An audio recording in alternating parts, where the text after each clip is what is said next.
Post title. New study, helping others slows cognitive decline by up to 20%.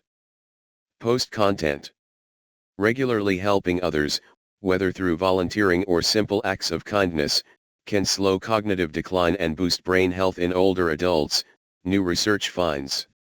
Credit, Shutterstock. Regularly volunteering or helping others outside the home can slow cognitive aging by 15 to 20%. Meaningful social connections may do more than lift spirits, they may help preserve the mind. Researchers from the University of Texas at Austin and the University of Massachusetts Boston have discovered that spending regular time helping others outside the home can slow cognitive decline in middle-aged and older adults. The study followed more than 30,000 U.S. adults over a 20-year period and found that those who volunteered or offered informal help to neighbors, relatives, or friends experienced 15–20% less cognitive decline associated with aging. The benefit was strongest among individuals who spent around 2 to 4 hours each week assisting others.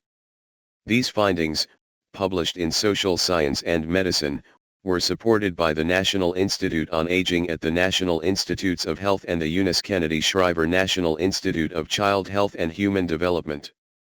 Everyday acts of support, whether organized or personal, can have lasting cognitive impact, said Sae Wang Han, an assistant professor of human development and family sciences at UT who led the study.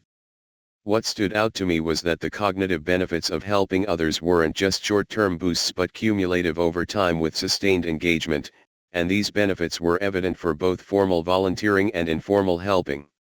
And in addition to that, moderate engagement of just 2 to 4 hours was consistently linked to robust benefits. This research is among the first to explore both formal volunteering and more casual acts of assistance, such as driving a neighbor to a medical appointment, babysitting grandchildren, mowing a lawn, or helping someone prepare taxes. While roughly 1 in 3 older Americans participates in formal volunteer programs, more than half routinely provide help to others in their lives through these informal efforts.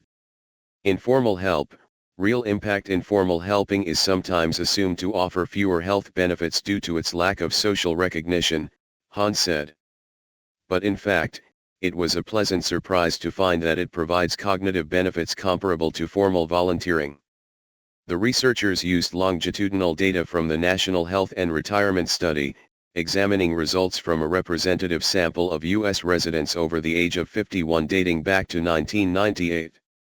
The new study, which controlled for other contributing factors in volunteerism and helping behaviors such as wealth, physical and mental health, and education, found that age-related cognitive decline slowed as people began and sustained helping behaviors.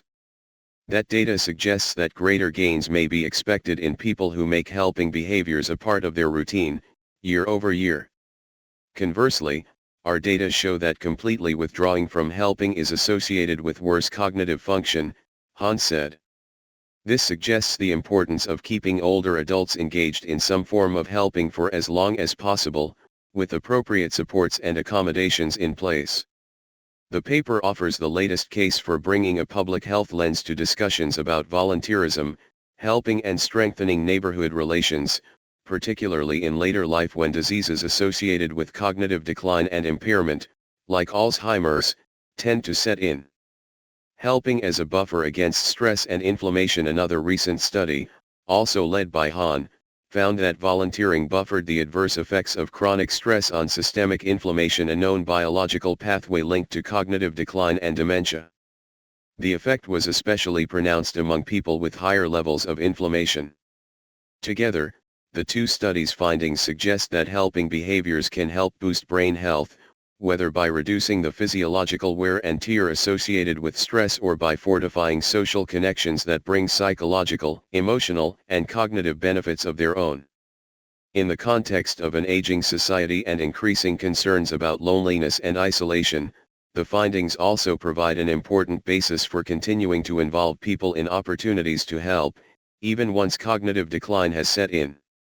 Many older adults in suboptimal health often continue to make valuable contributions to those around them, Han said, and they also may be the ones to especially benefit from being provided with opportunities to help.